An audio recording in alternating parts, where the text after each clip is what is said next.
Moltes gràcies. I a tots,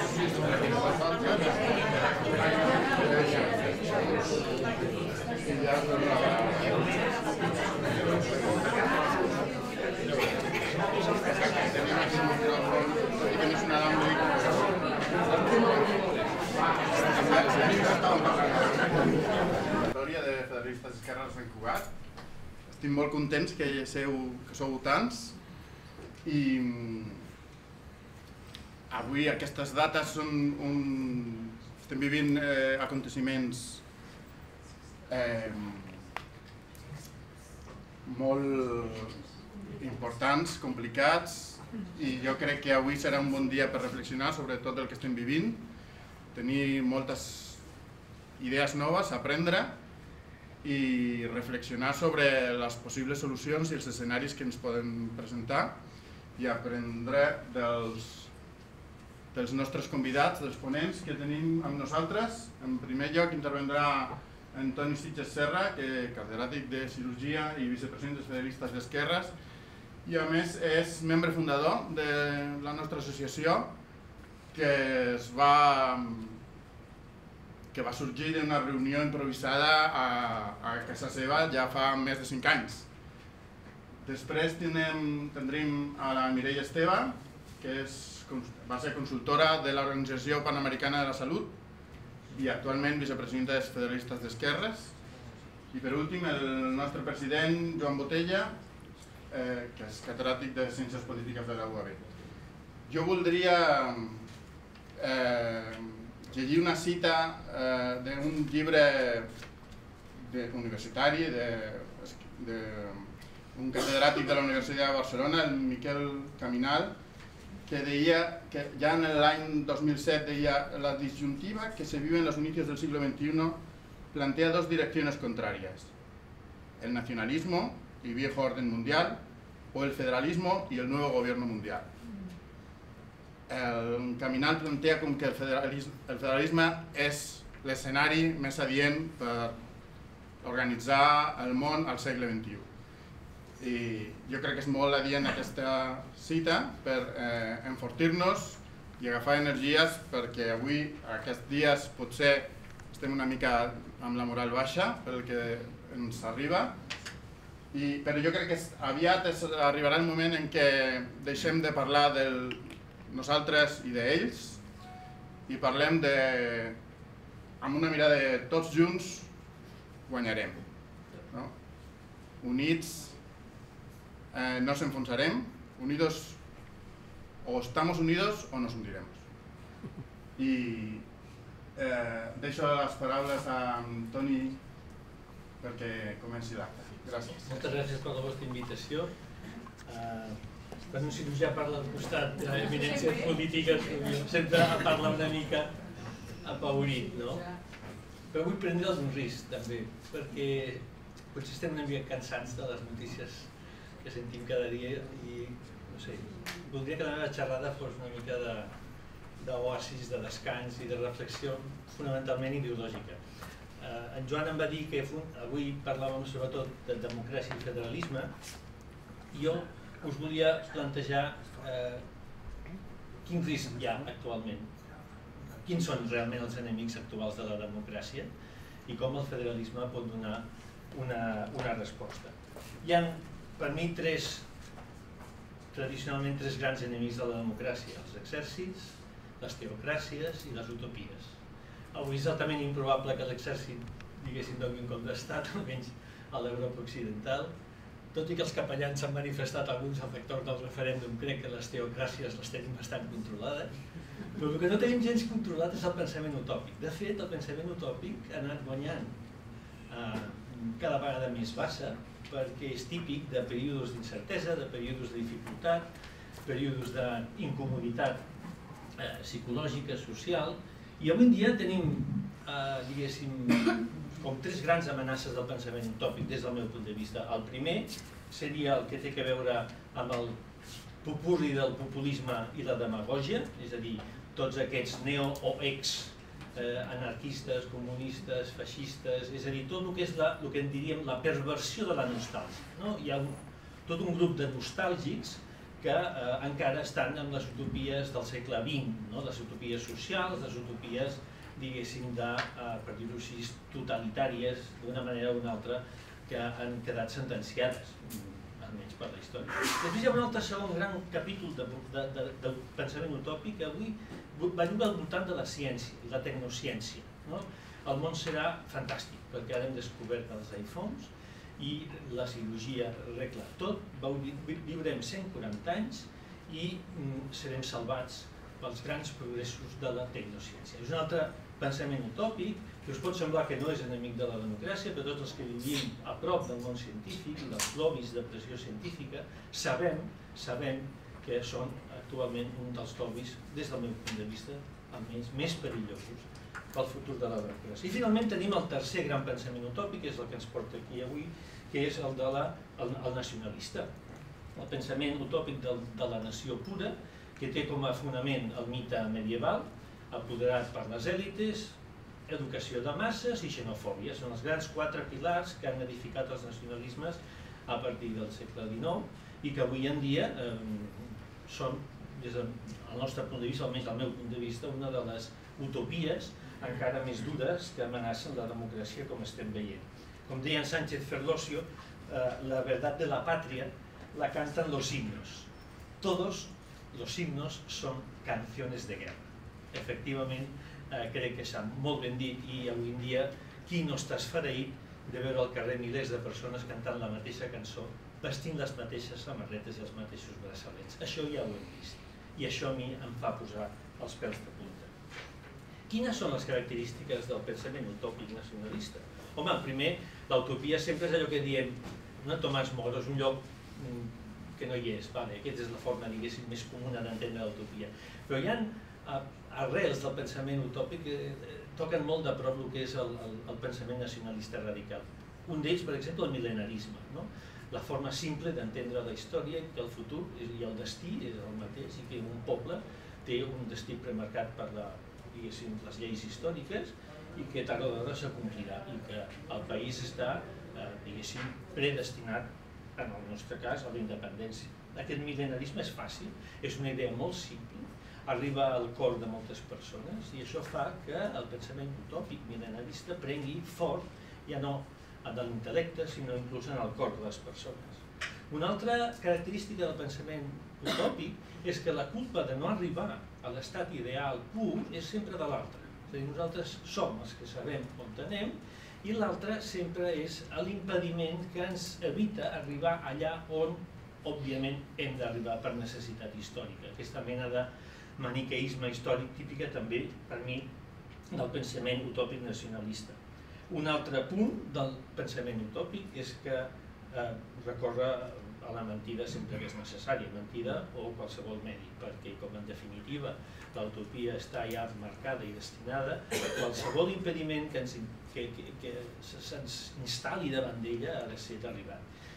La mentida, la fabulació ha sigut una constant en el pensament nacionalista radical, balances fiscals, Europa, deute, el reconeixement internacional, el dret a l'autodeterminació, la violació de drets humans. Quantes vegades hem sentit aquesta cantinela en el pensament independentista que clarament és ficció, és fabulació, és mentida. I la mentida forma part, així mateix, de la defensa del pensament utòpic, que si no és així és difícil de defensar. Una altra característica del pensament utòpic, a més jo crec que és molt antidemocràtic, és que defensa la solució final. Totes les persones que pensen de forma utòpica tenen la solució del problema. La solució és aquesta, sol ser simple i clara. I això fa que en l'element del pensador utòpic la motivació i la clarividència són absolutes. Això realment és absolutament contradictori amb el pensament democràtic, que en definitiva pensa que probablement no hi hagi una solució final i si hi ha una solució final és qüestió de debatre entre tothom. No serà pas la solució final que algú s'inventi. Finalment, una altra característica del pensament utòpic nacionalista, això ho ha dit molt bé Stefan Dion, és la seva característica d'insaciable. És a dir, no hi ha mai prou. És a dir, Aznar dona no sé quantes competències, però l'Estatut en vol més, i sempre hi ha més. Stefan Dion això ho explicava molt bé, deia que el nacionalisme, l'independentisme és insaciable, perquè el problema no és aconseguir més competències, sinó arribar al nostre destí, que és la independència. Per tant, tot queda sempre curt, per dir-ho així, tot sempre queda insuficient per allò que nosaltres pretenem, la insaciabilitat. I finalment, el pensament utòpic creu que és un pensament exemplar, és un model. Nosaltres farem, en el cas de l'independentisme català, una república modèlica, serà la Dinamarca del Mediterrani, i com s'ha dit a la televisió, serem un dels països més fantàstics del món. Per tant, l'exemple, per què? Perquè evidentment el país utòpic en el qual pretenem arribar és el millor del món. I acabo aquesta revisió del pensament utòpic amb una lectura d'un petit paràgraf de John Gray. Diu: las utopías de los pasados 2 siglos fueron versiones deformadas de los mitos que ellas mismas negaban. Y si la última utopía de ellas ha perecido en los desiertos de Irak, no es necesario que la lloremos. La utopía derramó sangre a una escala inigualable por ninguno de los credos tradicionales y el mundo está muy bien sin ella. Davant del pensament utòpic, quina és la reacció? Què fem? Què fa la gent? Què fa el ciutadà? Home, una solució fàcil és l'adhesió. M'adhereixo. Comparteixo perfectament aquest plantejament utòpic i jo em faig del grup, em faig de la massa, surto al carrer, em convenço, i això no té res a veure amb la intel·ligència. Jo sempre poso els exemples clàssics que coneixeu tots, de com Sartre es va fer maoista, Manuel Machado va escriure una oda a Franco, Neruda i Alberti van escriure una oda a Stalin. És a dir, no és un problema que no siguin intel·ligents, no, és un problema, com diu Milos, de la mente cautiva, és a dir, són mentes que queden cautivades per l'utopia, independentment, o el mateix Heidegger flirtejant amb els nazis. És a dir, no és un problema d'intel·ligència, és un problema de cautivitat, és un problema d'entrar dintre d'aquesta ficció de l'utopia per mecanismes també, en part racionals, però en part també emotius. Per tant, l'adhesió, i ho hem vist, i hem sigut testimonis, ha sigut un mecanisme molt important dintre de la ciutadania. Hi ha un segon grup de persones que dirien és el chaqueteo, és el cinisme, és el que Maquiavelo deia, diu, no digo nunca lo que creo, ni creo nunca lo que digo, y si se me escapa alguna verdad de vez en cuando, la escondo entre tantas mentiras que es difícil reconocerla. Això està tret d'una carta de Maquiavelo i que realment també està dintre de l'esperit de molta gent que davant d'aquesta situació chaqueteo. No he sigut mai indepe, però ara és qüestió de dissimular i posa-t'hi. Tercer, la inhibició, la majoria silenciosa. Jo me'n vaig a casa, que s'està molt bé, allà s'ho faran. Una mica la inhibició, el que diem majoria silenciosa, que és un grup de gent que probablement en el nostre entorn és força nombrosa, que realment està a casa, que no es mobilitza i que diu, bueno, ja s'ho farà. Finalment, jo diria que està una mica la postura nostra, la postura del compromís social, el compromís polític, i dir, home, davant del pensament utòpic hem de plantejar una alternativa, hem de salvar l'amenaça que representa això per la democràcia i hem de donar un pas endavant i un pas en contra i debatre ideològicament amb el pensament utòpic per vèncer.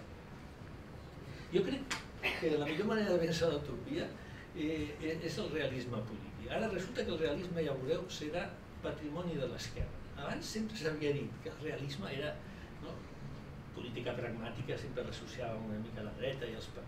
Però tal com estan les coses, jo crec que cada vegada els realistes tindrem més futur a l'esquerra. Perquè, home, en primer de tot perquè el realisme implica atener-se a los hechos, és a dir, que recorre a la realitat i no a una realitat fictícia, utòpica o fabulada. En aquest sentit, jo penso que el realisme polític ens invita a simplement no a la postverdad, com està de moda ara, sinó a la veritat. Deia Sant Joan que la veritat os harà libres, jo crec que és veritat, os harà demòcrates, diríem. També Hannah Arendt deia aquella fantàstica frase que diu les possibilitats de que la verdad triunfe delante del embiste del poder són pequeñas. Bueno, però és igual, la veritat és la veritat. Jo penso que en definitiva el federalisme i el realisme polític ha de defensar els fets, ha de defensar les realitats i ha de combatre la mentida i ha de combatre la fabulació.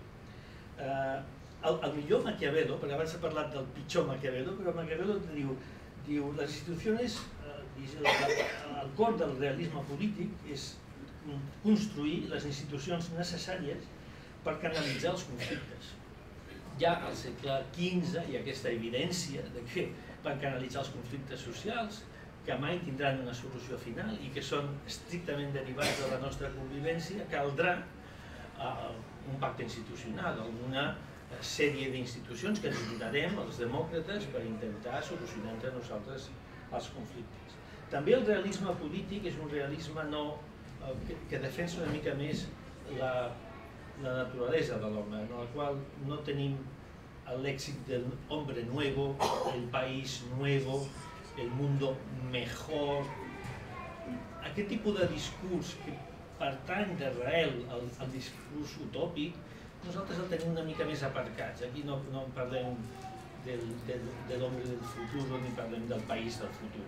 Som realistes i pensem que l'hombre del futur probablement tindrà les mateixes capacitats d'estimar, pactar, odiar i col·laborar que potser un individu del segle XIV. Finalment, el realisme, jo crec que això, el Joan potser inclús em podria ajudar en aquesta reflexió, el realisme considera encara l'Estat com un dels nuclis polítics més importants. Avui en dia, quasi tota l'utopia nostàlgica és antiestatal, sigui els anarquistes o sigui els neocons que volen substituir els governs per les multinacionals. En general, la gent de l'utopia nostàlgica és antiestatal. El realisme comença per reflexionar que l'Estat segueix sent una unitat política, diguéssim, nuclear, per reflexionar que no podem simplement dir un Estado nuevo o sin Estado, o ya veremos qué Estado nos damos. Aquesta frivolitat, des del punt de vista del realisme, jo crec que és intolerant. He inventat una nova paraula, Joan. Federalismo, ara canviarem la E per la R i li direm federalisme. Simplement amb un canvi, per enfatitzar una mica aquesta idea de tornar una mica al realisme polític. I acabaré amb quines són per mi les característiques fonamentals d'aquest realisme polític dels federals, de les persones que estem pel debat, per la transversalitat. En primer lloc, evidentment, el pensament federal és un pensament possibilista.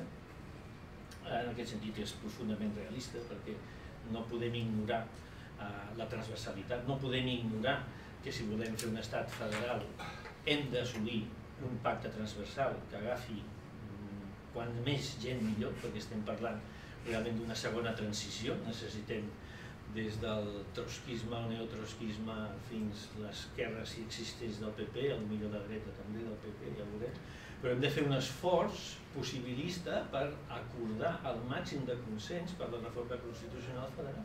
Si no, ens tornarem a quedar a mitges. Per tant, jo crec que el pensament realista dels federals és possibilista.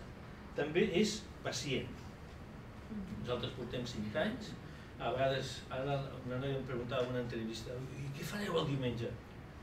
I què passa el diumenge? Aquesta és una postura molt federal, no? De dir, quan un accident de camí és un accident ocasional, però clar, federals no estem ni per la batalla ni per prendre partit per aquest desori, sinó que des del primer moment hem defensat sempre una postura de reforma constitucional. Fa 5 anys que ho venim dient i lamentem profundament la situació actual, que si ens haguessin fet cas fa 5 anys, avui no hagués arribat, per dir-ho així. Per tant, seguim amb aquest pensament de paciència i de perseverància. L'any passat, Federalistes d'Esquerra va fer 60 actes, que es diu aviat, el 2016. 60 actes, una associació de 600 socis, voluntaris tots, i no hi ha cap soci alliberat, diguéssim, a sou de federalistes, i demostra la vitalitat de la nostra associació i demostra l'interès que ha anat creant la nostra associació dintre del territori català. Som cordials, el pensament realista és un pensament cordial. No podem dir hemos de reunirnos con Podemos para expulsar a Rajoy del Parlament. Home, tots tenim ganes de que Rajoy deixi de manar, però no se le expulsa ni se le echa. Se debaten les idees i es guanyen les votacions en les urnes, però no utilitzem un llenguatge agressiu, és un llenguatge cordial, és un llenguatge afable. Els federalistes crec que tenim un rostre afable i que hem de continuar-ho sent així, perquè a més creiem que realment tothom és necessari per construir un estat federal. No podem dir l'estat federal el fundarem només amb dos partits o amb un partit i mig. Necessitem un gran consensos i treballem, tot i que ens situem dintre d'un espectre més aviat d'esquerres, però indubtablement el nostre pensament és cordial. Una de les coses que també crec que és important en aquesta nova idea del realisme és millorar una mica els certs principis ètics. S'ha debatut molt l'espectacle botxornós del Parlament, però s'ha debatut molt els aspectes jurídics, que és una aberració. Però jo he sentit molt poques reflexions sobre el debat moral. De fet, ningú ho ha dit, però jo trobo que és profundament immoral, més enllà de la legitimitat o de la legalitat paral·lela, com vulgueu dir, però no és moral matxacar a la meitat del Parlament, fer-la fora i pràcticament treure-la amb insults i menysprear-la. Ja, més enllà que tinguis la majoria més dos, això des del nostre punt de vista és incomprensible. És incomprensible que es maltracti a una part del Parlament d'aquesta manera, i ja no des d'un punt de vista estrictament de la legalitat, sinó profundament des del punt de vista de l'ètica. Ens necessitem a tots. Necessitem a tots per fer un nou estat federal. I també necessitem a tots, inclús per la gent que pensa en independència. Com es pot arribar a la independència matxacant la meitat del país, amb el 47% de vots? És que més enllà de la legalitat, més enllà dels vots, hi ha un principi, jo diria, moral, de comprensió de l'altre, d'afecte per l'altre, i de no voler imposar una independència a matxa martillo, passi el que passi. Finalment, l'última característica que jo crec que és molt ideal per nosaltres és l'europeisme. Nosaltres tenim molta vocació europea, creiem que el federalisme no només és una solució de sortida en l'estat de les autonomies, sinó que a més pensem realment, caminem cap a un estat federal europeu, poquet a poquet, amb dificultats òbvies, però que el destí o que la tendència o que el nostre ànim, la nostra idea, és que puguem assolir també a nivell europeu el que és un estat federal. De fet, sempre hem dit que Espanya és quasi federal, de fet estem molt descentralitzats comparats amb els estats federals, per exemple, que falta un petit empujón. Doncs una mica a Europa passa el mateix, és a dir, hauríem de fer entre tots aquest petit empujón per millorar la democràcia a Europa i per, diguéssim, ser un estat federal dintre d'una federació europea. I ja està, el nostre futur immediat, jo us animo a l'abstenció, de fet, Federalistes ha defensat una mica el quin referent. És a dir, que aquesta pregunta jo penso que és la més adient per nosaltres. També us animo a treballar per reconduir la política pels cauces, diguéssim, democràtics i del diàleg, i ampliar la nostra influència per recabar més suports, més socis, més suports a la idea del fet realisme i anar cap a un canvi constitucional d'una segona transició. Moltes gràcies. Vinga, doncs moltes gràcies a tothom. Jo estic molt nerviosa, igual que tothom. Sobretot perquè ve després, gran catedràtic. Bé, el diumenge passat, llegint el diari, vaig trobar un article de José Álvarez Junco, no sé si el coneixes. És un excatedràtic de la Universitat Complutense de Madrid, nascut a Viella. Ell diu que Espanya és un invent i que Catalunya també. I aquest article, que va publicar diumenge passat, deia que los sentimientos no pueden discutirse, pero sí respetarse. Y lo que está sucediendo es una cuestión de sentimientos. Molt bé. Avui, també llegint el diari El País, he trobat un article de l'Eduardo Mendoza que diu, que és un escriptor català, y que diu: el amor a la comunidad a la que uno pertenece y el cuidado de los intereses materiales y culturales de esa comunidad no se articulan hoy en día por medio del nacionalismo. Jo, amb les dues afirmacions hi estic d'acord. És a dir, hi ha coses que formen part dels sentiments que no són discutibles. I les coses que formen part dels sentiments no es poden arreglar amb el nacionalisme. Per què? A Catalunya estem visquent una situació que és que els polítics nacionalistes que han estat incapaços de resoldre els problemes materials i culturals de la població, i hem de recordar aquella vegada que el Mas al Parc de la Ciutadella deia el van haver de portar o treure del Parlament amb un helicòpter perquè tenia totes les manifestacions del 15M i havia fet tantes retallades que no era capaç d'explicar a la població el que estava fent i tampoc era capaç de resoldre els problemes que tenia Catalunya. Llavors va començar a fer política de sentiments, que com que la política de sentiments està allunyada de la realitat, no la podem objectivar, no la podem discutir, perquè jo no puc discutir el sentiment d'una altra persona ni el puc posar en dubte, jo l'haig de respectar.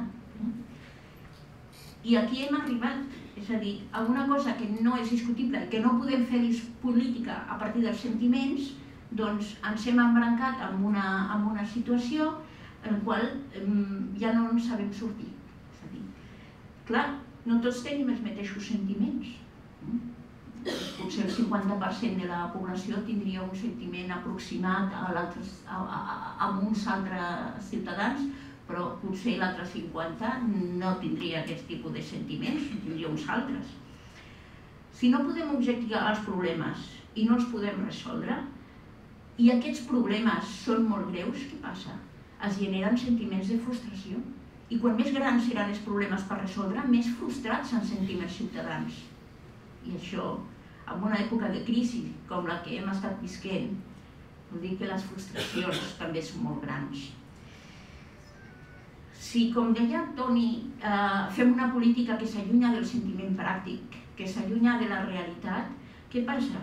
Que ens anem embrancant amb les idees i arriba un moment que, com que només ens movem en l'àmbit dels sentiments i dels desitjos, acabem fent política ficció, acabem generant l'utopia, acabem tots anant a votar per una república que no sabem exactament com és i com es defineix, i a més amb l'excusa de democratitzar més, però ens saltem els principis bàsics de l'ètica, la moral i de moltes altres coses.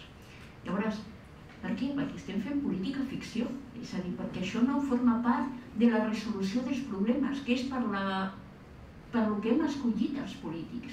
Hem escollit els polítics perquè busquin solucions als problemes que tenim, no perquè generin problemes allà on potser sí que n'hi ha, però els haurien de resoldre, no fer-los més grossos.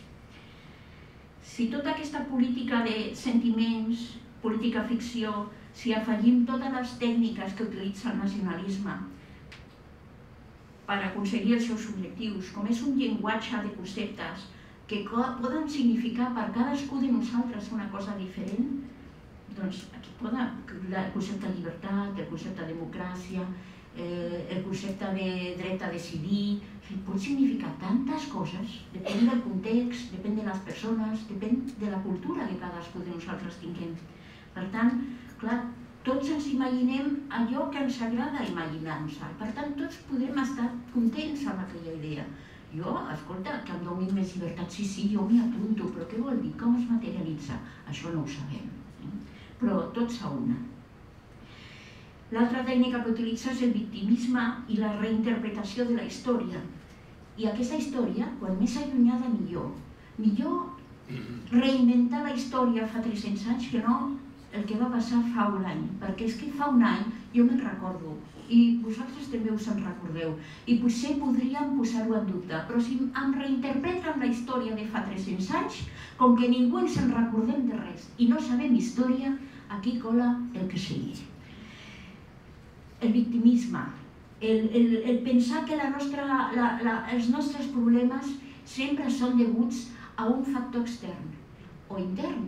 Els que no pensen com jo són uns botiflers, i si no és culpa d'Espanya, perquè resulta que té un sistema de finançament que ens perjudica. Però senyors, no recordem que durant l'època del govern de Montilla Catalunya va fer una proposta de finançament que tothom estava d'acord, que la van proposar el reste d'Espanya, la van discutir entre tots i van dir que sí, i aquesta és la que no ens agrada. Té la culpa Espanya? O podríem fer alguna mica d'autocrítica nosaltres mateixos de tant en tant? En fi, podria ser, no?, que ens anés bé. Què passa? Que quan es fa una política d'aquestes, en què el que s'està manegant són els sentits de pertinença, amb una població com la catalana, en el que el sentit de pertinença és molt diferent d'uns ciutadans als altres. Per què?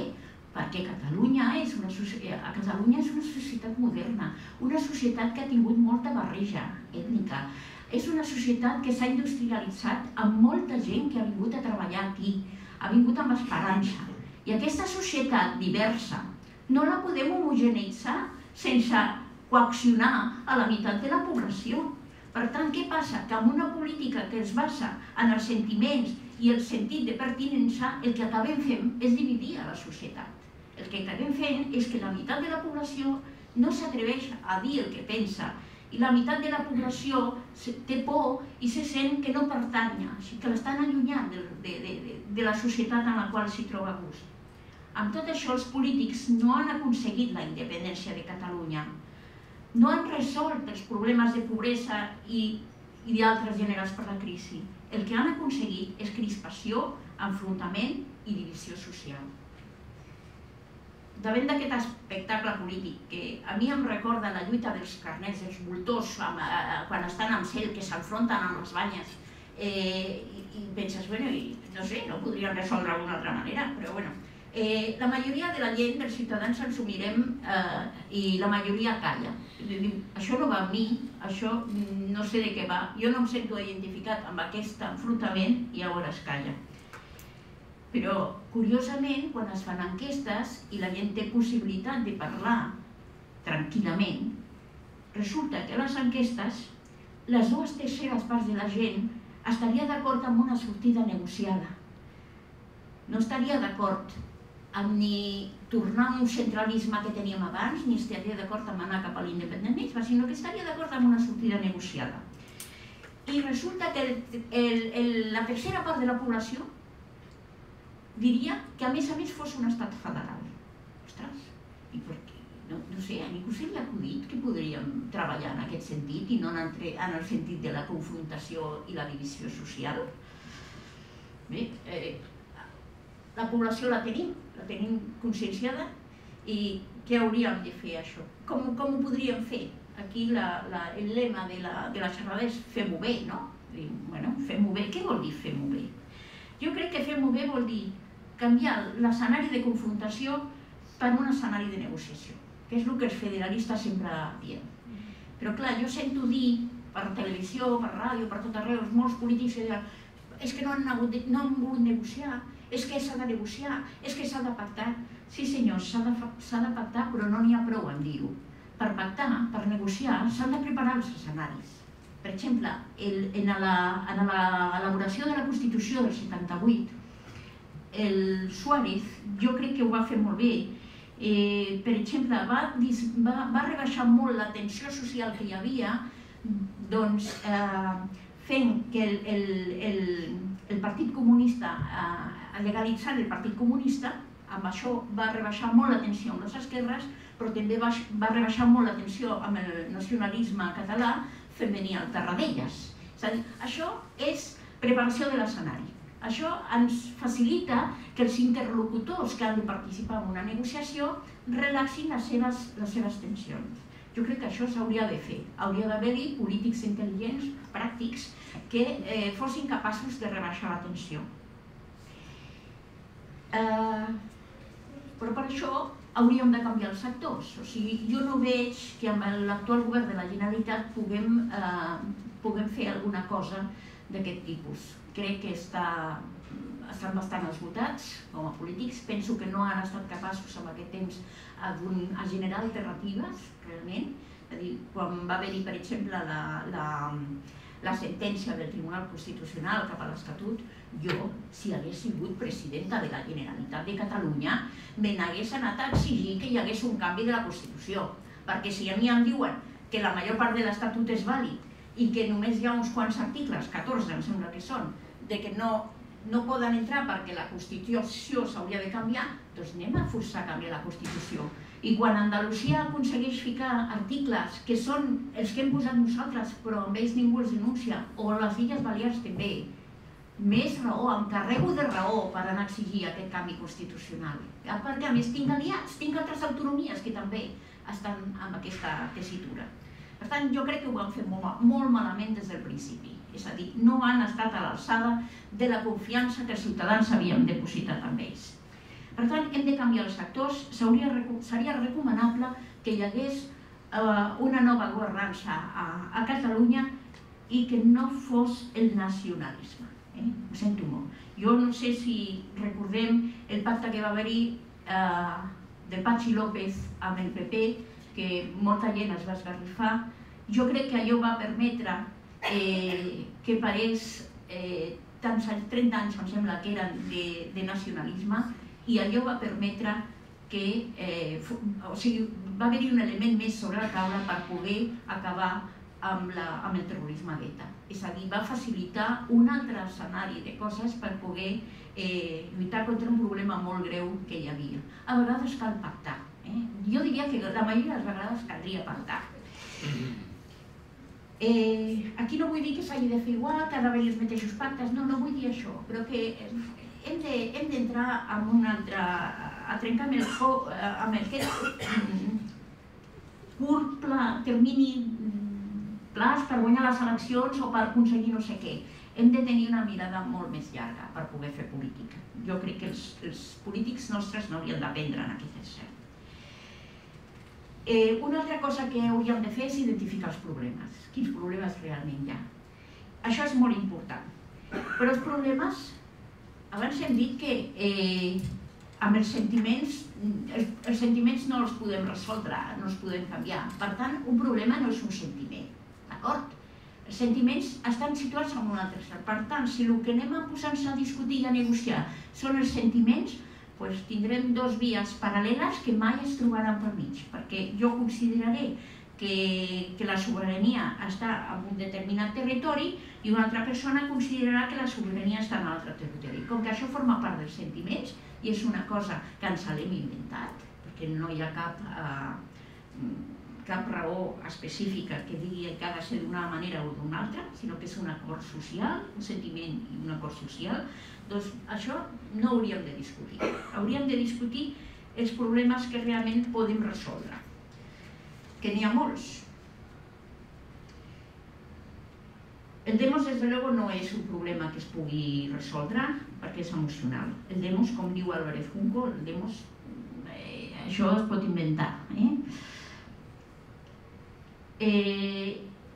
Coses que podríem plantejar-se, que poden ser problemes. A veure, si tot això va començar a manifestar-se, jo no crec que fos realment l'inici de tot el problema. Penso que els problemes que tenim són el producte de l'elaboració pròpia de tot un procés de desenvolupament de la Constitució que ha arribat al seu final i ara som capaços de visualitzar els problemes que tenia inicialment.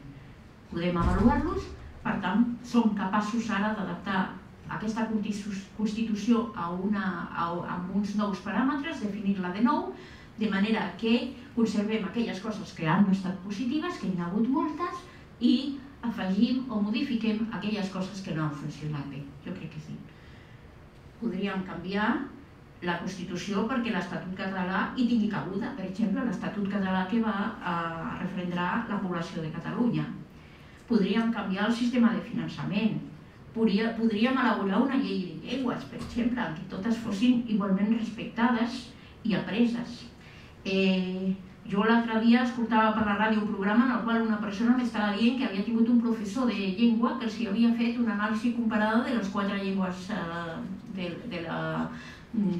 d'Espanya i que li havia anat molt bé, o sigui, des del punt de vista de com han evolucionat les diferents llengües. O sigui, pot haver-hi coneixements que siguin comuns i que ens puguin ajudar a entendre'ns. Podríem canviar el sistema electoral. Jo crec que el sistema electoral de Catalunya és bastant ineficient, està copiat del sistema electoral espanyol, tenim competències per fer-lo diferent i no ho hem volgut fer perquè aquest sistema electoral que tenim prioritza les zones rurals davant de les urbanes i Catalunya vol dir que sempre té governs que va una mica més atrasat del que seria modernitat de la societat catalana. És a dir, jo crec que això és un problema per la nostra evolució social. I les zones rurals són molt més conservadores, normalment han estat tan industrialitzat, tenen una altra visió de la realitat dels problemes. Jo penso que hauríem de fer un sistema electoral que fos més inclusiu per totes les diferents sensibilitats del que és Catalunya. Podríem definir millor les competències per no haver d'anar sempre al Tribunal Constitucional, tant nosaltres, els catalans, com des del govern central, tots allà al Tribunal Constitucional, vinga, resoldre els problemes. Per què no som capaços de definir millor les competències? I dir on arriba un i on arriba l'altre, que estiguin clares i que no haguem de discutir cada vegada que fem alguna cosa. Podríem articular sistemes transversals de coordinació entre autonomies. Què és això de sempre una negociació bilateral, cada autonomia amb el govern central? Per què no articulem sistemes que ens permetin discutir i entendre'ns entre nosaltres? Per què no pot ser un sistema transversal que ens permeti, per exemple, decidir on fem les inversions? Amb aquests recursos, on podríem invertir? Fem un anàlisi entre tots d'on estan les necessitats col·locades i decidim i temporalitzem i diem, bueno, ara em toca a mi, però l'any que ve et tocarà a tu, etc. El sistema de participació a la Unió Europea, que és això que el govern varia a discutir amb la Unió Europea, cada vegada no sabem ni què dirà ni què defensarà. Home, igual podríem incorporar això en un sistema de participació transversal. Podríem fer que aquest sistema de participació transversal fos el Senat, per exemple, una càmera territorial que tenen els sistemes federals.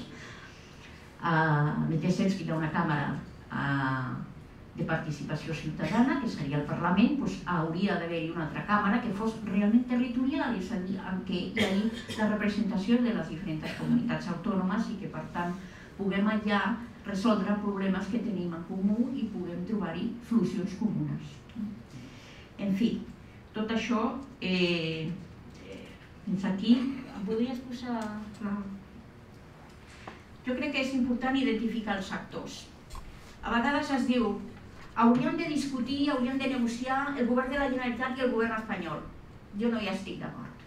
Jo crec que aquest tipus de negociació ha de ser una negociació a nivell parlamentari. Per què? Perquè negociar el govern de la Generalitat i deixar-se la meitat del Parlament fora seria un mal favor.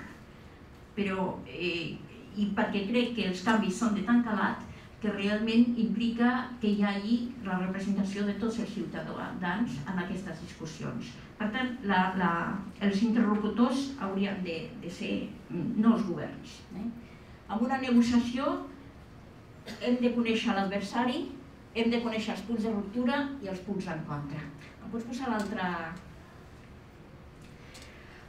Aquí he fet un quadre que en la part de dalt hi ha les 4 opcions que dona l'enquesta del CIS, del Centre d'Investigacions Sociològiques. Pregunten als ciutadans, vostè què estaria més d'acord? Amb recentralitzar el model d'estat, fer-lo més centralista, en mantenir un estat autonòmic, i si cal fer-hi alguna reforma, en consolidar un estat federal o permetre la independència d'alguna part. Clar, aquí depenent de cada partit que defensa una cosa diferent o depenent dels ciutadans també que voten aquell partit, tindríem, i això m'ho he inventat, m'ho imagino, es podria fer més acuradament, però podríem veure que dins dels més o menys els grans blocs de partits que pot haver-hi, el Partit Popular, podríem tenir gent que estaria per recentralitzar, bastanta gent, podria haver-hi gent que diu no, mantinguem-ho com està, i hi hauria una part de la gent, potser més amb una perspectiva més de futur o perquè pensa que és l'única solució que es pot trobar amb la situació actual de conflicte, que potser seria partidària de modificar algunes coses cap a un estat federal. Ciutadans potser trobaria una miqueta més, bastant igual, però una miqueta més tirat cap a la dreta, diguem. El Partit Socialista estaria més a mantenir amb reformes o consolidar clarament un estat federal, al mig de la gent, i trobaríem algunes persones, potser alguns votants, que inclús permetrien que hi hagués territoris que tinguessin dret a decidir i una certa capacitat d'independència. Podemos i Confluències estaria més cap a un estat federal o permetre la independència de parts. Després tindríem els nacionalistes moderats, que tindríem un ampli vano de possibilitats, recordem a Convergència, abans i ara, i després tindríem els nacionalistes radicals, que realment la seva opció s'aniria majoritàriament a formar, a independitzar-se i potser estarien una mica d'acord amb alguns aspectes que fossin de federalització, segons com fos. Bé, si analitzem això, veiem que hi ha aquí una franja, una vertical, que és la vertical de coincidència de tots. Això que deia abans el Toni, de dir, hi han de ser tots els actors, jo també estic d'acord. Per què hi han de ser tots els actors? És molt senzill. No sé si recordeu que quan no hi ha un actor, la cosa se'ns desequilibra.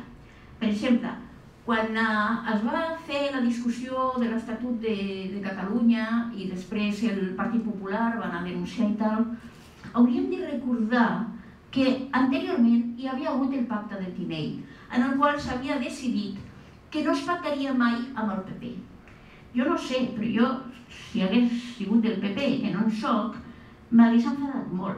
M'hagués enfadat molt i, a més, si hagués vist que en els negociadors que quedaven, pel fet que el que està més tirat cap a una recentralització de l'Estat està fora, vol dir que les discussions que generen la franja d'acord està més tirada cap a nacionalisme, perquè falta un dels actors. I com que està més tirada cap al nacionalisme, què passa? Pues que el resultat d'allò és molt més difícil d'acceptar pel partit que no hi ha estat. No hi ha el que és la lleialtat, perquè no hi ha participat. Quan tu participes en una negociació perds, però et sents que ets lleial amb això perquè hi has participat. Però si no hi participes, no tens aquest sentit de lleialtat. Per tant, jo crec que això és important. Evidentment, si el nacionalisme radical és minoritari i hi ha menys gent, també se'ls ha de donar menys pes específic a les idees que aporten, però han de ser, o almenys se'ls ha d'invitar. Hi ha gent que no voldrà participar mai. Per exemple, Esquerra Republicana, quan va haver-hi el referèndum de la Constitució espanyola, es va col·locar al costat dels grups que van demanar clarament el vot en contra. És a dir, que hi havia grups feixistes, hi havia grups d'extrema esquerra i Esquerra Republicana va demanar el vot en contra. I quan va haver-hi de l'Estatut de Catalunya, malgrat que va introduir multitud d'esmenes en la proposta d'Estatut, sempre intentant tibar la corda, malgrat que havia introduït totes aquestes esmenes i moltes s'havien aprovat, quan va arribar el moment de fer el referèndum, Esquerra Republicana no va demanar el sí, tot i que havia participat. És a dir, hi ha un problema de lleialtat. Això sempre ho tindrem. Sempre hi haurà partits que no voldran jugar a això. Però hem d'obrir-los la porta perquè si no participen és problema d'ells, però l'hem d'obrir. Bé, jo no sé què passarà, però hauríem d'anar cap a una discussió seriosa, preparant els escenaris i jo crec que una societat lliure democràtica només ho és quan tothom hi pot participar, quan hi ha una protecció de les minories, quan totes les veus són importants i quan ningú calla el que realment pensa i tothom se sent lliure per expressar la seva opinió. Res més, moltes gràcies.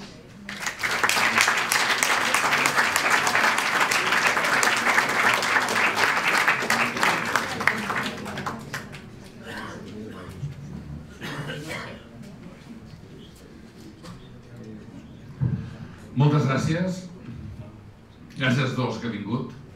Jo haig de confessar que seguiré la consigna del mestre Toni Sitges, que m'ha creat el fet realisme, que consisteix a observar que són les 8:05, que avui hi ha futbol i que teniu ganes de parlar. Per tant, diguem-ne, em permetré ser una mica més breu, infringint el mandat realista, perquè el realisme consisteix a parlar d'allò que realment existeix. I hi ha una cosa que li va molt malament al realisme, que és el futur. Però el que passa és que vas pel món i el que tothom pregunta és què passarà. Oi? I per tant hem d'especular una miqueta què passarà a partir d'ara. Ben bé què passarà entre ara i dilluns, siguem clars, això no ho sap ningú. Jo crec que es complirà aquella cosa antipàtica que ens deien les àvies. Allò que ens deien, ja t'ho havia dit, ja t'havia avisat.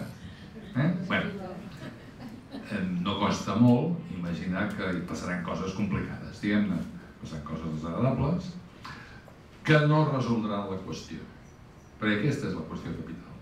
És a dir, el problema del reconeixement alhora dels drets nacionals i de l'existència de mecanismes institucionals que funcionin, seguirà estant igual la setmana que ve encara. I és això on ens hem de situar d'alguna forma. On tenim problemes nous, circumstàncies que ens van en contra, i tenim circumstàncies que van a favor. Jo voldria repassar una miqueta unes i altres. Ja aviso que jo faig propaganda, diguem-ne, de l'optimisme. Que encara que hi hagi la percepció de que les coses aniran malament, jo crec que és obligat dir que no. No hi ha ningú que estigui donant esperança a la nostra societat. El que estem veient són banderes i males cares.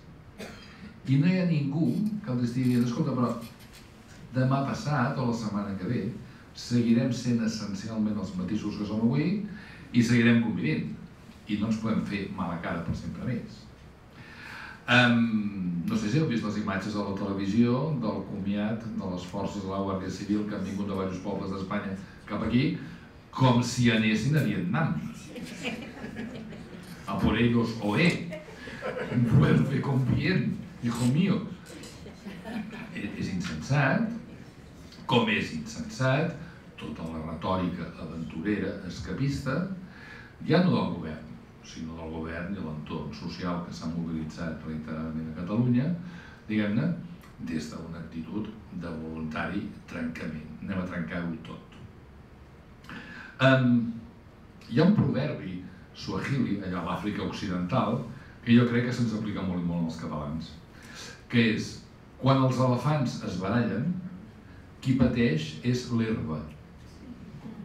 Quan els elefants es barallen, qui pateix és l'herba. Ho sabem, ho acaba de fer referència a la Mireia, la majoria de l'opinió pública catalana i la majoria de l'opinió pública espanyola no volen ni la centralització que ha anat fent el PP en els últims anys, ni la independència. Fins i tot a Catalunya, on hi ha una àmplia majoria que voldria el manteniment de la situació actual arreglada o una evolució més atrevida cap a una estructura de tipus més o menys federal, encara que aquesta paraula no se sent gaire. Si això és l'opinió majoritària, com és que la paraula no se sent gaire? Com és que això no està posat al davant? I aquí és on hi ha una circumstància que explica la creació en el seu moment de federalistes d'esquerres, que és que les forces polítiques, les forces socials que haurien d'haver jugat un paper promocionant aquests valors, explicant-los, defensant-los, per mil i una circumstàncies no ho han fet.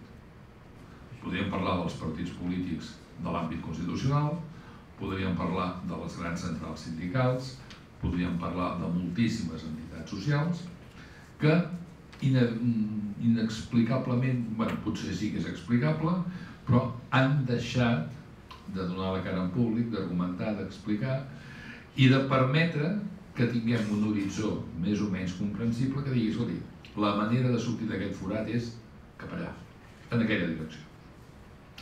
Com que som una mica atrevits, com que partits, sindicats i entitats socials no ho feien, ens hem agrupar uns quants en aquesta barqueta de federalistes d'esquerres, diguem-ne, a la qual us convidem a enfilar-vos amb aquests fulls d'inscripció que hi ha aquí, per anar endavant. Anar endavant requerirà, en primer lloc, repassar la col·lecció de desperfectes generats pel procés. En primer lloc, han patit profundament totes les institucions. El Parlament de Catalunya ha optat per saltar-se les seves pròpies regles, no fer cas als juristes, prescindir del dictamen del Consell de Garanties Estatutàries, passar per sobre dels drets de les minories, escurçar els debats, etc. El govern de la Generalitat, quan es reuneix, pregunta què heu acordat la tarda abans unes quants que es reuneixen en unes reunions misterioses, on van el senyor Junqueras i el senyor Puigdemont, on apareix l'expresident Mas, on van els dirigents de les entitats socials, on es presenta un publicitari, un empresari del sector dels mitjans de comunicació, un home que havia sigut d'Esquerra Republicana, i aquests, que institucionalment no són ningú, són els que prenen les decisions sobre com fer, quina estratègia seguir, quines decisions prendre demà, quines pàgines web obrir per publicar coses, etc. El govern de la Generalitat ha deixat de manar. O bé fa coses extravagants. Avui, el conseller de Sanitat ha cessat a tots els directors dels consorcis sanitaris de Catalunya. EA! 80 i pico. Tots. I s'ha nomenat ell mateix. L'argument és per protegir els funcionaris. Ara, si et torces el turmell, no vagis al Parc Taulí de Sabadell, perquè vés a saber, allò depèn d'on comí. Bé, endavant, no? Casal s'ha tancat el PIF. Oh? El rector Casals ha tancat el PIF 2 dies. No cau. La Universitat Pompeu Fabra, diguem-ne... Ha tancat. La Universitat Pompeu Fabra s'ha tancat ella mateixa durant 2 dies, suposo que en habitació de males mayores o per deixar temps lliure. La meva universitat hi haurà estudiants que faran vaga i avui ens hem posat d'acord el Consell de Govern i els estudiants de la vaga dient, farà vaga qui vulgui, serem de 20 classes, ens cuidarem, potser no hi hagin exàmens aquests dies per no perjudicar a la gent que vagi a fer la vaga, però hi ha maneres de prendre-s'ho. Però en general, tot el teixit institucional ha patit molt. El mateix passa a Madrid. El teixit institucional madrileny està tan matxacat com el nostre. Quin prestigi té avui a Espanya el Tribunal Constitucional? Cap ni un. No cal ser monàrquic, però és intuïtivament comprensible que l'anterior rei, que seria tot el que vulgueu a la vida privada, hagués pres alguna iniciativa, segurament per sortir al pas del disgust, mentre que el rei ara Felip VI ni s'havia vist ni se l'espera. El sistema de partits ha deixat de funcionar. L'any passat hi havia la possibilitat de promoure, primer, un govern socialista amb el suport de Podemos i Izquierda Unida, i els Ciudadanos van dir, no. Al cap de 3 mesos hi havia la possibilitat de formar un govern encapçalat per un socialista amb el suport de Ciudadanos, els Izquierda Unida i Podemos van dir que no. Resultat, en tenim Rajoy. El Partit Popular havia perdut la tercera part dels seus votants, havia perdut la tercera part dels seus diputats, té tots els encarregats de les finances processats, etc., i segueix governant, tan campany. Els mecanismes institucionals ens han deixat de funcionar. Primera feinada que tindrem a partir de dimarts, recuperar el bon funcionament i la confiança de les institucions públiques. Per sota de les institucions és una altra cosa, i això ens afecta especialment a Catalunya, però no només, que és el respecte recíproc. El que està passant aquests dies en els mitjans de comunicació, a les xarxes socials, ja ni esmento TV3, és l'absoluta falta de respecte entre els defensors d'una opinió i els altres. Qui creu que té la majoria que té la raó, creu que té el dret d'imposar-se, d'excloure, de matxacar, etc. Això comporta no només falta de respecte als altres, comporta falta d'autorespecte. Si vau veure l'entrevista l'altre dia amb el president Puigdemont a la televisió, jo tinc amics gironins que s'han declarat avergonyits del que van veure. Diu, aquest home és gironí, però no som així. L'hem tingut d'alcalde a la capital de Girona, però era una altra cosa. Aquesta incapacitat d'explicar-se, de donar una proposta, de dir 3 frases seguides amb coherència, expressa la convicció que allò que està dient no hi creu. De la mateixa manera que quan veus parlar el vicepresident Junqueras se li escapa el riure. Però és el mateix que sents quan veus parlar a segons si ens porten veus del PP.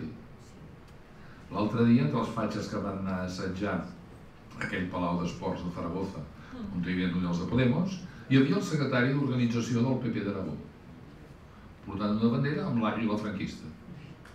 Secretari d'organització del partit, del govern. Això és disbarat, diguem-ne, no? És a dir, com si haguessin perdut el sentit de l'exigència, de l'autoexigència, que és allò que ens fa falta per conviure en democràcia. Al final, democràcia, i torno a dir que deia la Mireia, en democràcia, a la vida social, en relacionar amb gent que no són com nosaltres. I ens hem d'aguantar recíprocament i hem de ser una miqueta correctes i educats. I això no costa gaire. És, abans parlant de l'àvia, allò que ens ensenyava l'àvia, portar-nos com Déu mana. Hi ha una institució que patim molt, que és el vot, el propi vot. L'Estatut d'Autonomia de Catalunya el 2006 el vàrem aprovar en referèndum, els catalans. Hi havia l'entesa que una cosa aprovada en referèndum no es podia portar al Tribunal Constitucional. La decisió de portar-ho, la decisió de que el Tribunal Constitucional acceptés aquell recurs, la decisió de manipular la renovació de magistrats o de forçar la recusació d'un altre, etc., es basaven en que, això que la gent ha votat no és important. I quan ara a Catalunya es posa l'èmfasi en la paraula referèndum, segurament qui ho fa s'equivoca des del punt de vista dels continguts, però hauria de recordar que varen votar en un referèndum, que una cosa va ser aprovada en referèndum i que allò després no va ser respectat. I és aquí on cal posar l'èmfasi, és en l'entramat institucional, l'entramat polític, l'entramat de relació entre partits i entre ciutadans al final, on s'ha de posar l'èmfasi. És això el que pot garantir que l'expressió del vot als ciutadans serveixi per alguna cosa. Què és el que estem fent? Estan apareixent en altres territoris espanyols organitzacions de federalistes. Es va crear a Andalusia just abans de l'estiu, el mes de juny. Es va crear fa 10 dies l'organització de Federalistes de Aragón. Estem molt en contacte entre nosaltres. Hi ha un grup que promou l'articulació i la coordinació entre aquests, que l'encapçala un polític nou que es diu Nicolás Sartorius, que vindrà demà a participar en un gran acte públic que organitzem a Sant Joan d'Espí, diguem-ne, que no és un acte dins de la campanya del referèndum, és un acte que estava previst fa mesos, és l'últim acte que organitzem per recollir diners per produir una pel·lícula que està quasi acabada, que es diu Federal, que volem que sigui un documental que serveixi per respondre a la pregunta que ens fa tothom. Això del federalisme o què? Esto què? Farem una pel·lícula i t'ho ensenyarem. Aquesta pel·lícula es tancarà ara, estan ja en la fase final de postproducció, a partir del mes que ve serà visible, ja veurem com, diguem-ne, però no patiu, ja us ho explicarem. L'acte de demà és un acte adreçat a recollir fons per acabar-la de produir, això deve ser més car, diguem-ne. L'acte es fa al Baix Llobregat, és un acte organitzat conjuntament per organitzacions i ajuntaments de la comarca, governats per Iniciativa per Catalunya, pel Partit dels Socialistes o per Esquerra Unida i Alternativa, amb la implicació de les organitzacions locals dels dos grans sindicats, d'UGT i Comissions Obreres. I es va voler fer Sant Joan d'Espí, diguem-ne, en un marc per subratllar aquesta natura d'expressió d'una zona molt popular, d'una zona immigrant, d'una zona amb gran presència sindical, etc. Segona cosa que fem, aquest nucli, aquest col·lectiu de forces federalistes o de grups locals federalistes, el que fem és intentar fer-nos pesats i estirar les posicions dels partits espanyols en aquesta direcció. En els seus papers, en els seus documents, es declara federalista el Partit Socialista. I des de l'elecció de Sánchez com a secretari general, això és més viu, més intens que abans. És la posició oficial, tradicional, del PC i d'Izquierda Unida. amb una terminologia complicada, una terminologia de profe de la Complutense, és la posició dels de Podemos. Argumentat amb plurinacionalitat, etc., però és també la seva posició. I fins i tot, i ara us escandalitzarem uns quants, diguem-ne, els documents oficials de Ciudadanos parlen de la necessitat de reformar, de repensar i reconstruir l'estructura territorial de l'Estat. Això no vol dir que tota aquesta gent estigui d'acord. Això vol dir que tota aquesta gent està d'acord almenys amb la necessitat de parlar-ne, d'obrir la porta per començar a avançar en la direcció de dir, escolti, el problema que tenim no és només un problema català, és un problema que l'estructura de l'Estat no va bé. És un problema que hem creat comunitats autònomes però no s'ha reformat l'estructura central de l'Estat. I a la mesura que les comunitats aquestes van fent la seva vida, van expressant-se, van funcionant, creix la tensió entre l'estructura territorial de les Espanyes i el que és l'estructura central tradicional. Ahir va plegar, va renunciar el senyor que presideix AENA, l'entitat que gestiona els aeroports. Una única entitat gestiona tots els aeroports de la península Ibèrica. Això només cal dir-ho per entendre que no va bé. Als països normals, cada aeroport és molt autònom, o molt autònom, per gestionar-se ell mateix, per buscar clients, per buscar bones condicions, etc. Que tot això ho hagi de decidir una entitat única, a escala de tota Espanya, en mans de funcionaris del Ministeri d'Obres Públiques, ja es veu que hi ha una cosa que patina. Per tant, l'horitzó que hi ha és que a molt curt termini hi hagi cooperació entre aquestes forces polítiques de cara a posar en marxa d'una manera real la reforma de l'Estat, la reforma de la Constitució i no només la reforma dels papers, sinó la transformació de les estructures centrals de l'Estat. I aquí anem a l'última cosa. Aquest acte porta per títol, fem-ho bé, federalisme i democràcia. I aquí cal entendre una cosa central, perquè ens estan aquests dies redefinint la paraula democràcia a tort i dret. Al final ens passarà com aquell filòsof que deia mentre no m'ho pregunten, sé què vol dir democràcia, però quan m'ho pregunten ja no ho sé, ja no sé què dir. El federalisme és una de les maneres d'entendre la democràcia que consisteix a dir la majoria no té necessàriament la raó. En les disputes socials on hi ha majories i minories hi ha un bé a preservar que és els drets de les minories. El federalisme es defineixen els tècnics, com un tipus d'institució antimajoritària. No per burlar la majoria, però sí per exigir que la meitat més una potser no és prou per prendre decisions, per demanar que la minoria no solament té dret a fer-se sentir, sinó que té dret a influir i, segons com, a vetar, a dir, escolti, no, fins aquí no arribem.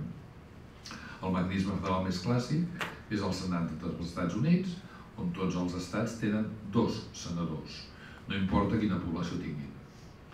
A Alaska, que és un pàram gelat, hi ha 300.000 persones, tenen 2 senadors. Califòrnia, que n'hi ha 30 i tants milions, en té 2 també. De tota manera, quan discuteixen, estan en peu d'igualtat. Aquesta idea de que les estructures polítiques han de ser protectores de les minories és la idea que més molesta els grups nacionalistes. Perquè ells diuen, escolta, hi haurà referèndum diumenge, votarà no gaire gent, és igual, no importen si hi ha un vot més que sigui igual, que no hi està decidit, escolti, no, això no pot anar així. Aquestes decisions requereixen un suport molt més ampli. I aquí arribem a l'últim capítol que us volia dir. La presència dels sentiments és innegable. Que els sentiments siguin qui dictin, o siguin qui guien l'acció política, ja és una altra cosa. Però és que, a més, la versió petita, caricaturesca, folclòrica, de les banderes lligades al coll, o dels cartellets, o de coses d'aquestes, això no és ni sentiment, això és exhibició. Tots ho coneixeu. De sobte hi ha gent que es declaren independentistes que mai en sa vida havien fet servir la senyera.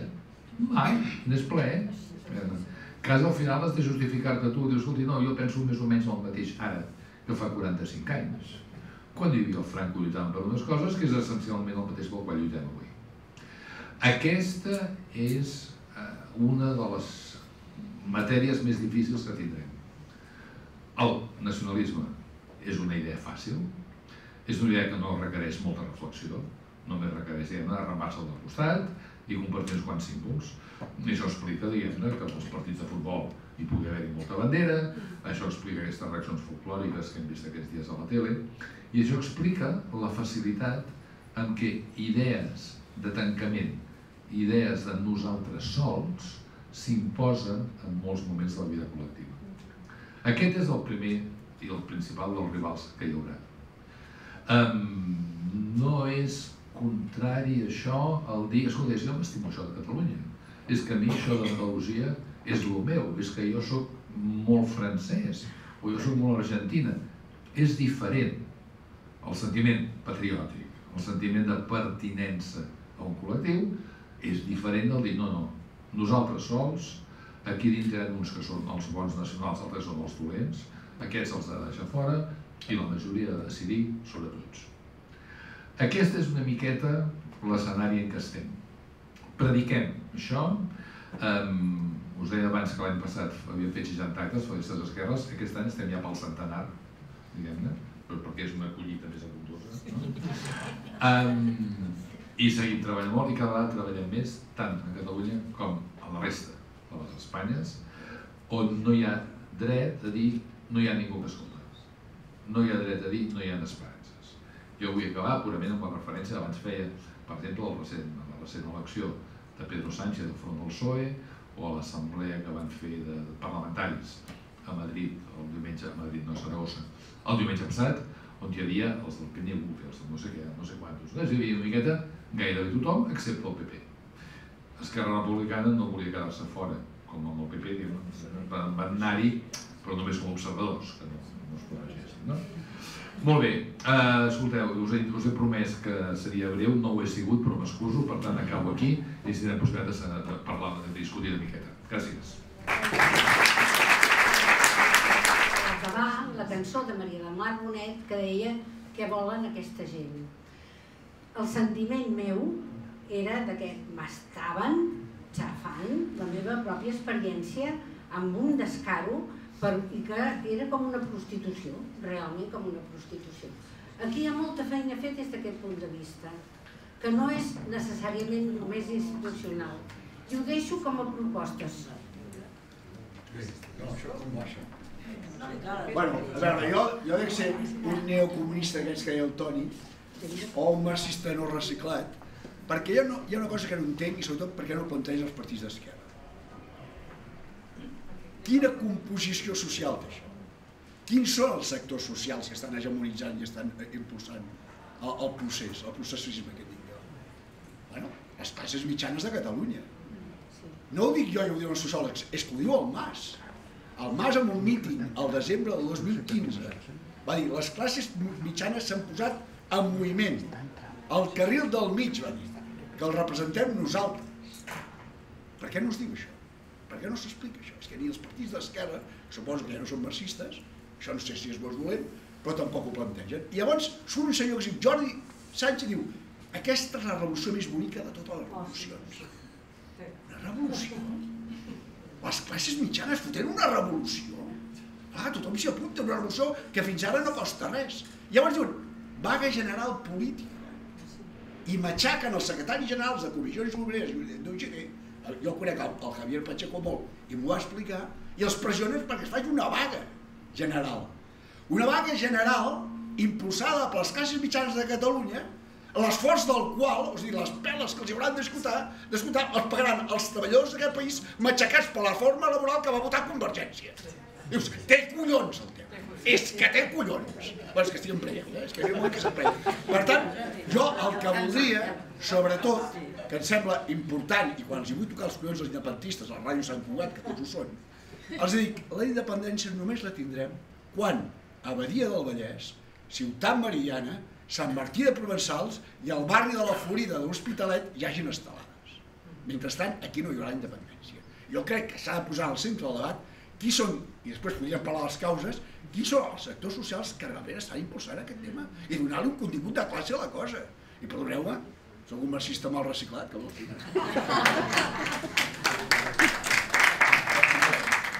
A mi el que m'ha interessat més és una mica el que comentaves tu com a psicòloga, els mecanismes d'adhesió. El que dèiem, la resposta davant del pensament utòpic. L'adhesió té dos grans components. Un clarament psicològic, que és de refugi i protecció, i un altre que és els avantatges que es pensen obtenir per aquesta adhesió. Jo crec que el millor context és tornar a veure Cabaret. Cabaret és una pel·lícula que jo crec que hauria de ser capçalera per tots els que estem en aquesta tessitura, perquè explica perfectament bé com es va produint aquest viratge de les classes mitjanes alemanes cap al nazisme, de forma imperceptible, amb uns tocs magistrals del director que vas veient com al llarg de la pel·lícula el poble gira, bàsicament una vegada més, les classes mitjanes empobrides i menyspreades. I jo penso que per entendre el que està passant és important veure Cabaret i llegir Milos, Teslas Milos, que expliquen molt bé també en la mente cautiva com companys seus que havien estat liberals, demòcrates, es tornen stalinistes refractaris al llarg de l'ocupació russa de Polònia. Jo crec que són dues maneres fonamentals d'entendre el que està passant. Llegiu Milos i veieu Cabaret. Sí, no, a veure, quatre cosetes. Aspectes positius del procés. Home, sí que tindrà, haurem de fer una reflexió, però per exemple hi ha una cosa que a mi m'agrada i és que per primera vegada, després de gairebé 40 anys de democràcia, no havíem parlat mai del que significa la democràcia. I ara hi ha un debat que està bé, jo crec que ens fa pensar a tots, no? I ens fa analitzar si realment estem visquent una veritable democràcia o no, com la podem perfeccionar, qui és demòcrata, qui no, tot això estem reflexionant tots. I això no havia passat. A les escoles realment als nens se'ls ha dit anem a votar, anem a fer assemblea, però no se'ls ha explicat el que és una democràcia i què significa. I aquest és un dels aspectes positius. Potser l'altre aspecte positiu serà que, vist lo greus els problemes que s'han posat sobre la taula, possiblement serien molt irresponsables els polítics si no es posessin a negociar i a replantejar-se el sistema que tenim. Bé, afegint-lo dels quines són les classes socials que estan hegemonitzant el procés, afegir, totalment d'acord, les classes mitjanes, però a més és una revolució parada des de dalt, des del mateix govern, a partir de les subvencions que dona a aquestes associacions que es troben per preparar les accions del govern, no? És curiosa la revolució, aquesta des de dalt a baix i amb diners del govern, diners de tots. Com que has dit que ets psicòloga, part de les qüestions de què parlem només tenen explicació des de la teva disciplina. Des d'altres disciplines jo no parlaria gaire. Aquí hi ha un fenomen important, diguem-ne, que ha estat l'afebliment durant un període històric llarg, l'afebliment de les posicions i de les idees pròpies dels grups d'esquerres, polítics i socials, que han renunciat a mantenir i a organitzar de manera regular una cultura pròpia, que va des de no fer festes de partit fins a que no hi hagi... Si mires els monuments públics que hi ha a les places, a les ciutats de Catalunya, diguem-ne, no hi ha commemoracions de moments destacats de la història del moviment obrer o de coses d'aquestes, no? Tampoc hem anat lluny com per anar a aquella ciutat que hi ha a tocar de París, que té una plaça Stalingrad, diguem-ne, que potser és una miqueta massa contundent, però hi ha hagut un buidat de l'atenció de l'expressió dels valors propis i una gran acceptació dels elements bàsics del nacionalisme.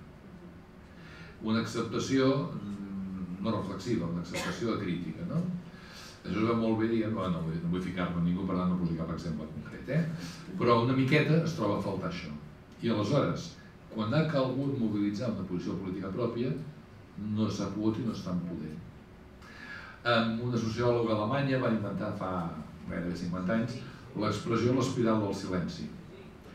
Quan els mitjans de comunicació expliquen les coses d'una certa manera que no quadra amb la teva, tu creus que ningú més comparteix les teves idees. Com que creus que ningú les comparteix, cada vegada s'expressaran menys i deixaràs de parlar-ne a casa o amb les amigues. De tal manera que el caràcter de la minoria s'aprofundeix més profundament i avui a Catalunya la idea de la independència és una idea òbvia. Una idea òbvia.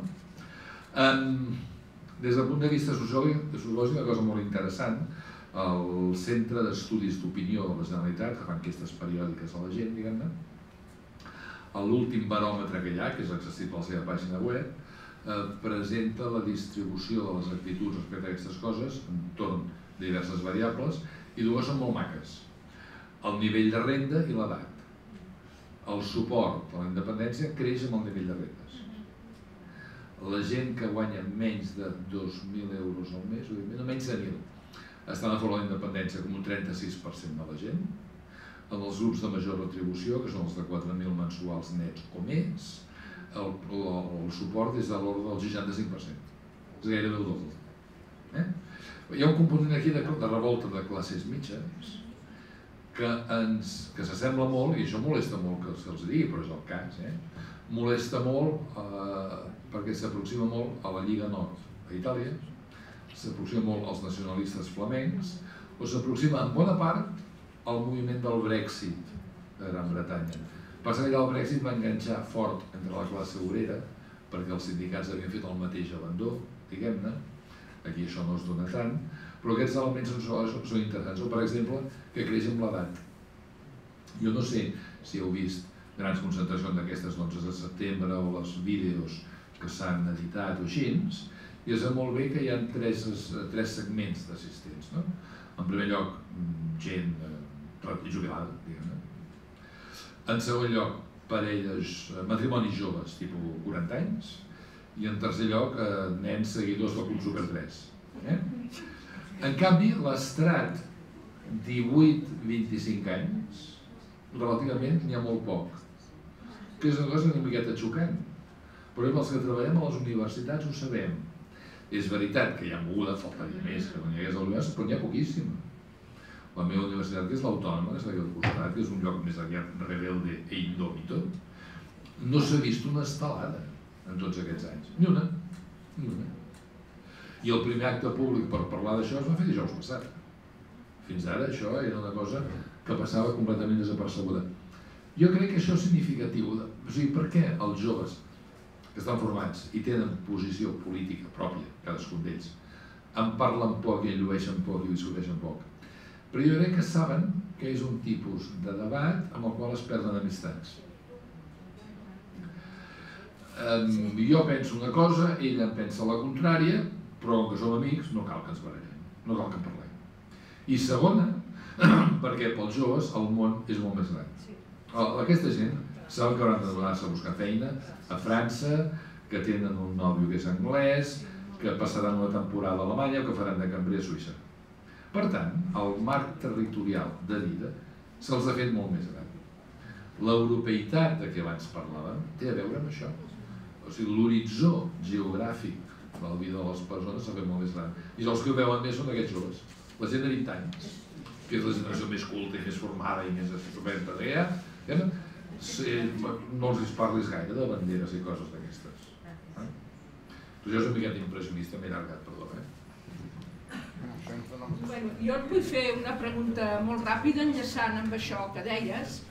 Primer, és veritat, i jo crec que és veritat el que ha dit el Jordi Cabra, que és una revolució de les classes mitjanes, però en canvi el relat que jo sento al PSOE, esquerres de la resta d'Espanya, és un relat diferent, és un relat antiquat, és un relat de que la burguesia catalana, ho dic en castellà perquè és més ràpid, la gran burguesia catalana quiere conservar su dinero. I jo els dic, la burguesia catalana està ja internacionalitzada. Llavors, la pregunta i I el desig és que amb aquestes federalistes d'esquerra per tot Espanya una mica a veure si aquest relat del que és Catalunya, del que és la història, també el posem al dia, perquè ens hauríem de mirar, tu deies, coneixen a l'altre, bueno, ens hauríem de conèixer una mica més. Nosaltres sabem que Espanya no és com en els anys 40 o com els grisos o com aquests que diuen a por ellos, que això és una minoria, però en canvi ells tampoc no acaben d'estar massa sabent i són els dirigents que poden obrir camins de resposta. Per tant, ens interessa molt que tinguin el diagnòstic ben fet. I a mi m'agradaria i penso que hauríem d'ajudar a fer això, no? Y bueno, no tenía mis cosas, pero prefereixo que parli altra gent. Hola, buenas tardes. Yo más que una pregunta intentaría no hacer un discurso. La verdad es que dan ganas de hacer un discurso porque la estamos realmente pasando mal. Yo en particular vine a Cataluña hace unos 18 años y he sido vecina de este pueblo. De hecho, conozco mucha gente de la sala y siempre me han tratado con mucho amor. Cuando yo vine, ser catalán era, todo el que estuviera en Cataluña, trabajara en Cataluña era catalán. De hecho, estaban muy orgullosos de tener un presidente andaluz y todas estas cosas. Y bueno, de un día para otro prácticamente me he encontrado con que no significa lo mismo ser catalán, ¿no? Este fin de semana, como nos pasaría, supongo que a todos nos pasa, en una comida familiar, pues decían, claro, es que tú no sabes lo que hemos sufrido, ¿no? Tú no sabes lo que hemos padecido, tú no sabes, porque evidentemente no eres catalana, yo soy catambiana, ¿no? Por decirlo de alguna manera. Y yo decía, bueno, pues hasta ahora me entero, porque yo resulta que llevo 18 años aquí, pagando mis impuestos aquí, escolarizando a mis hijos aquí, haciendo todo aquí, porque la verdad nunca me ha llegado para enviar dinero a ninguna parte, porque vivimos aquí. Pues explícamelo, ¿no? ¿Qué es ser catalán? ¿No? Entonces me explicaban de que antes, lo que pasó, lo que nos hicieron y tal, y yo decía, bueno, tú le estás explicando a una persona de Colombia que hace 2 días firmó un proceso de paz con las FARC que los vamos a tener en el Congreso. ¿Tú crees que no duele muchísimo ver estos asesinos allí? O sea, nos vas a explicar de reconciliación, o sea, ¿qué es un proceso realmente de paz? Entonces, más que ya no me extiendo más, era un desahogo, muchas gracias, necesario. Y bueno, dos reflexiones pequeñitas. Primero, felicitar a la gente de marketing realmente de los dos lados, porque lo están haciendo de puta madre. O sea, es que es espectacular cómo llegan a todas partes, cómo difunden un discurso totalmente vacío y hacen que la gente no se plantee absolutamente nada con 4 viñetas. Yo desde luego los felicito porque nos hemos quedado, como ha dicho la compañera, anticuados, no lo siguiente, no sabemos dar el mensaje. Y segundo, que me gustaría que pudiéramos hacer este tipo de actividades más frecuentes y sobre todo hacer una reflexión de cómo llegamos con los medios que tenemos digitales y diferentes, con expertos, psicólogos y demás, a entregar un discurso lleno de contenido que la gente realmente lo entienda y que sea fácil, ¿no? Muchas gracias. Tres cosas. La primera, inscribirse en Federalistas de Esquerra. Tenemos Twitter activísimo, mucho retweet, una página web muy frecuentada, etc. Segunda, la referencia al marketing, ¿no? En primer lugar, hay que decir que Rajoy es el mejor propagandista del sí, sí. Seguro. Y los planteamientos de la Asamblea Nacional son lo que más excita a los nacionalistas españoles de Córdoba. Los extremos se alimentan entre sí. Y además yo creo que en este caso lo hacen de forma consciente y deliberada. Anem a dir-la ben grossa perquè els altres reaccionin. Si preguntes a uns i altres per què fan el que fan, sempre t'expliquen que els altres han fet no sé què. No, jo faig això perquè m'obliguen, perquè com a reacció no sé què. ¿No? Yo tendeixo a pensar, bueno, el ejemplo de Colombia es muy adecuado. Es decir, siempre hay heridas, siempre hay injusticias del pasado, siempre. Depende de qué dependen las cosas, de si esto se busca y se profundiza, o al revés, decir, oye, pasemos por encima y entendamos. A Europa hi ha poca gent amb tantes raons per matar-se recíprocament com francesos i alemanys. Es van passar 150 anys fins a les guerres. No? L'última fa 70 anys, no fa 300 anys, 70 anys. I un dia van dir, escolta, ja està bé, no? Perquè no ens posem d'acord, ens vigilem recíprocament com fem l'armament, veiem si això va endavant i acabarem muntant la Comunitat Europea, que és la Unió Europea. La Unió Europea ha nascut de gent que s'havien odiat i matat els uns als altres i un dia van dir, ja n'hi ha prou, ja està bé, no? I la tercera i última cosa que volia dir és Sant Cugat havia tingut fa 35 anys i abans el rècord català d'abstenció electoral. Sant Cugatencs, mantingueu la flama, mantingueu l'abstenció, diumenge no voteu pas. Bueno, volia fer uns comentaris breus.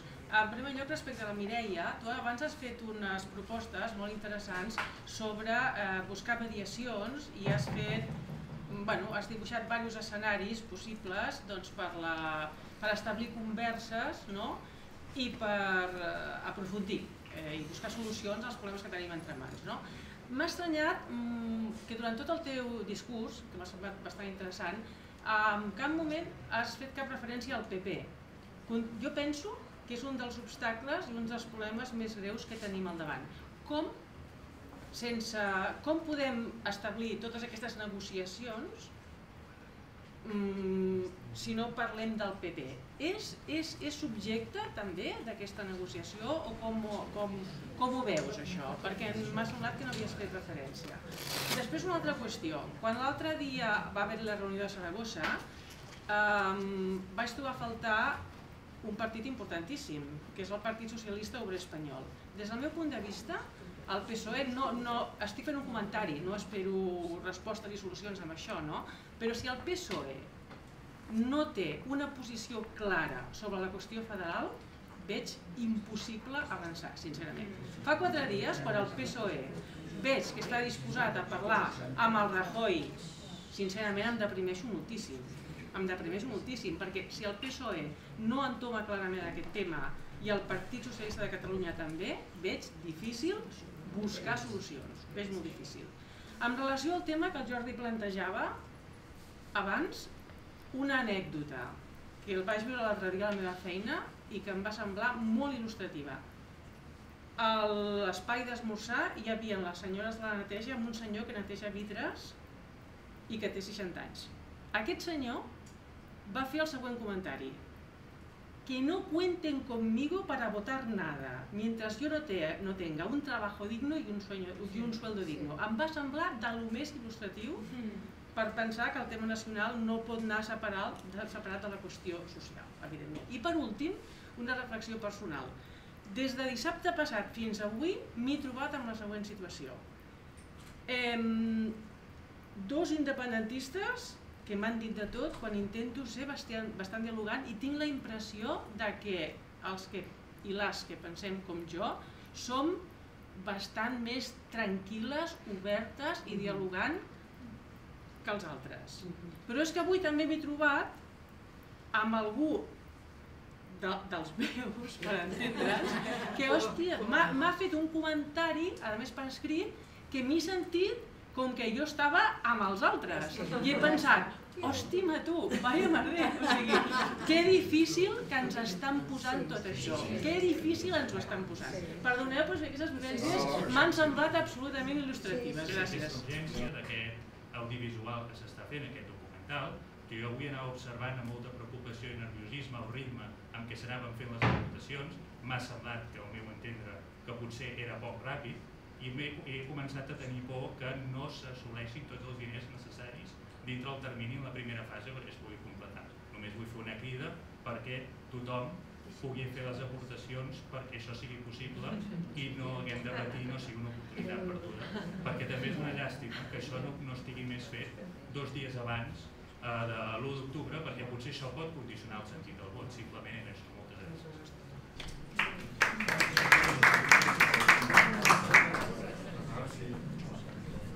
Fem l'última, menció de després ho passo,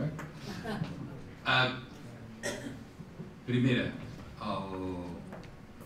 el documental, diguem-ne, no estava previst com una peça per aquesta campanya, aquest referèndum, sinó com un element que contribueixi a donar circulació a les propostes federals en el proper futur. I aquí lligo amb la pregunta que es feia sobre la viabilitat de la hipòtesi de la reforma de la Constitució. Ningú sap com estarà el pati polític dimarts. I això té dos escenaris, una Madrid, l'altra Barcelona. És clar que a Barcelona hi ha una situació molt difícil perquè a l'actual govern se li ha acabat la corda. El seu objectiu era fer el referèndum. Dilluns el referèndum ja estarà fet. I ara què? I ara ja estem sentint portaveus que diuen hem de fer la declaració d'independència, això no es pot fer, cal fer noves eleccions, etc. Jo crec que la millor previsió, la CUP ha anunciat que el seu suport al govern de Junts pel Sí s'acaba diumenge a la nit. És a dir, aquí hi haurà una situació d'inestabilitat política i parlamentària i s'haurà de veure què passa a Madrid. A Madrid, diguem-ne, les cartes estan caient com estan caient, però les coses, si han d'anar malament per algú les coses el diumenge, que d'algú és el govern PP. Perquè el govern de Junts pel Sí tindrà l'èpica i l'estètica a favor. La mobilització, les banderes, l'alegria, etc. Què posa el govern Rajoy i la Guàrdia Civil? El qual, en termes d'imatge, és catastròfic. En termes d'imatge, diguem que quan el truqui la senyora Merkel i li pregunti, escolti, arregli'm això, em dirà, i arregli'm això, no tregui la Guàrdia Civil, no votem. Per tant, hi haurà un canvi, jo crec, important en el panorama polític espanyol. I ha anunciat que no tiraran endavant el projecte de llei de pressupostos, que han d'aprovar-lo abans del dia 30, que és dissabte, però saben que no tenen suport parlamentari, ni el PNB, per tant, diguem-ne que és una situació molt fluida. Jo crec que estem en portes de canvis molt importants, aquí i allà, diguem-ne, i que a hores d'ara intentar concretar com es pot fer això és imprevisible. Hi ha una hipòtesi sobre com abordar la qüestió catalana, que és la hipòtesi de la reforma barata. És a dir, no canviar res de la Constitució, sinó afegir-hi una disposició addicional que extingui pel cas català la regla navarresa basca, però sobretot la navarresa, diguem-ne, de tal manera que això permetés una millora espectacular a l'àmbit escolar, comunicatiu, financer, fiscal, etc.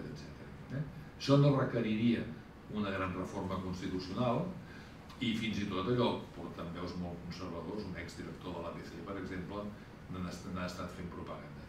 Aquesta és una hipòtesi possible. Jo crec que no és la millor solució.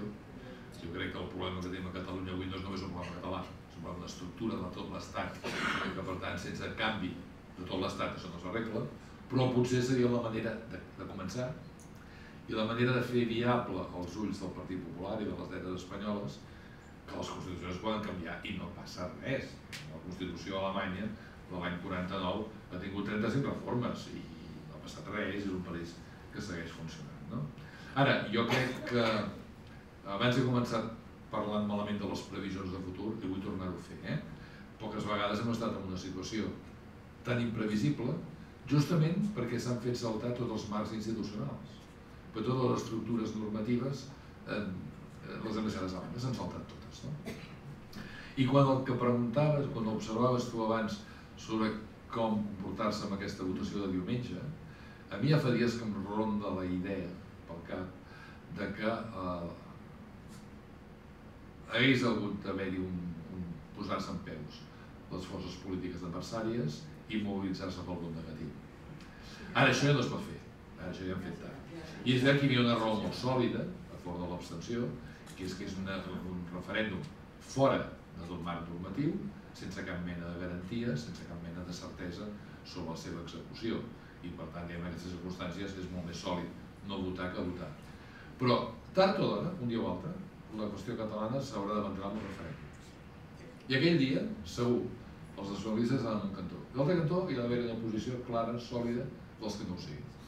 No sé quina serà la pregunta que es farà aquell dia. No sé si serà aquesta mateixa d'avui o una altra. Però el que estem vivint a Catalunya només s'arregla, entre altres coses perquè la gent s'ha convençut.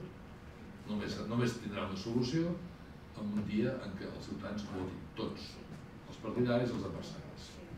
Deia.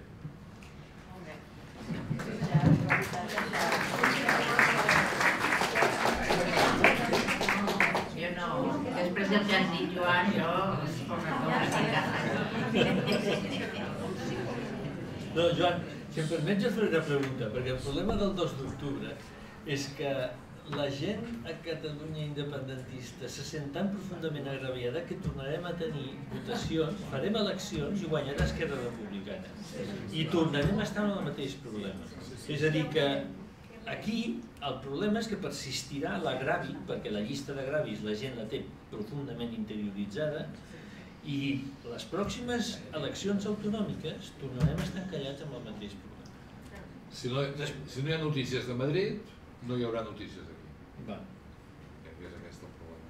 És a dir, que el missatge seria que el desbloqueig català ha de venir a través del desbloqueig espanyol.